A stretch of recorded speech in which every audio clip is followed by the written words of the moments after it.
Hi everyone! So, the food most associated with Easter has got to be the egg. But how did we go from the simple hard-boiled egg to the chocolatey treats that are lining the supermarket shelves today? Well, first we need to rewind to the period before Easter, the 40 days of Lenten fasting and religious contemplation that prepared the consumer for Easter and that mirrored the biblical fast that Jesus took in the wilderness. The austerity of Lent is commemorated in this famous painting by Peter Bruegel the Elder of 1559. The details in this painting are just fascinating.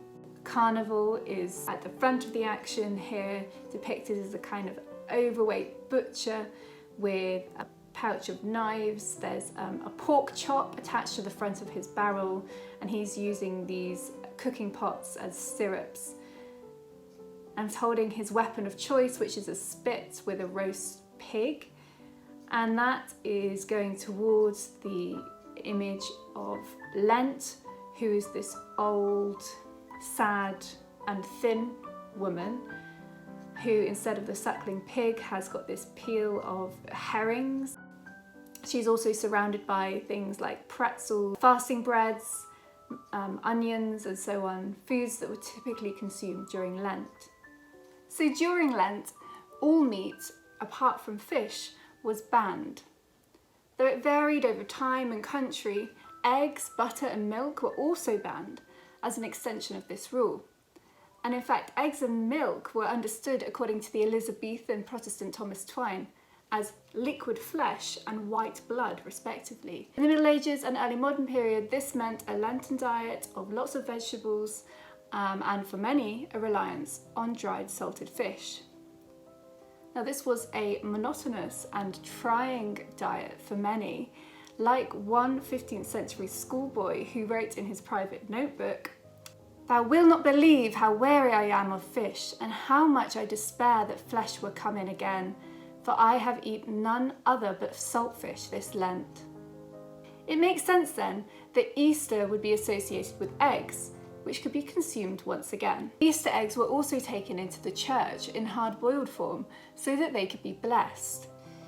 Eggs were also gifted, as in Edward I's reign in England, when orders were given that 400 eggs be boiled and distributed to the royal household on Easter Sunday.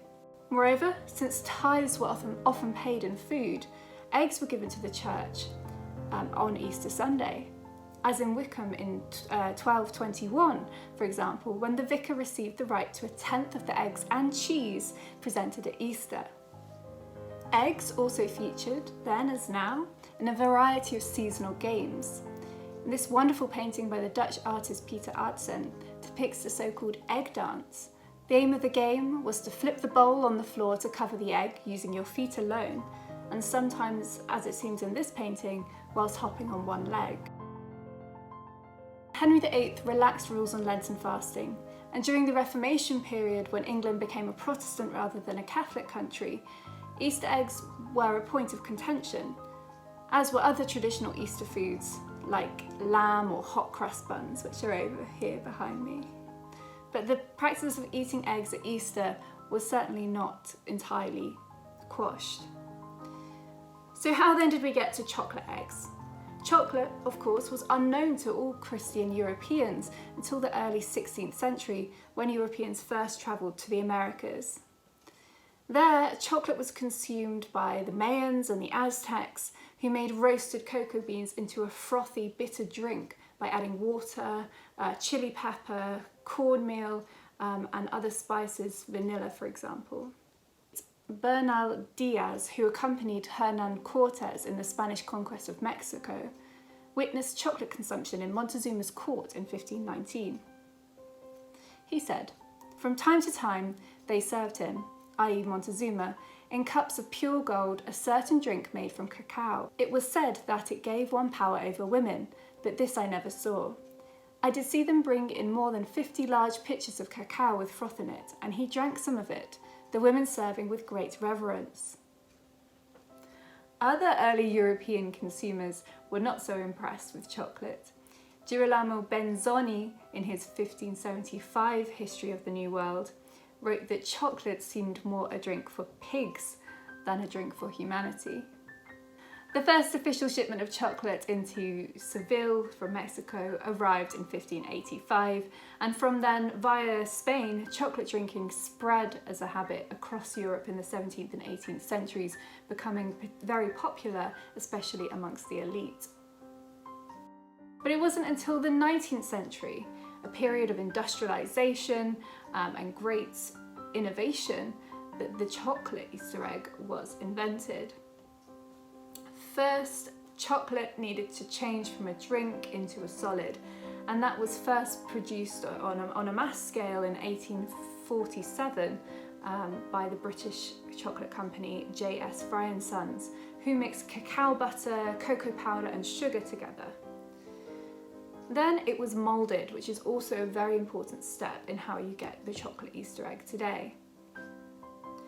Chocolate Easter eggs began to appear in France and Germany in the 19th century, and it was Joseph Fry's company again in 1873 who made the first chocolate Easter egg in the UK.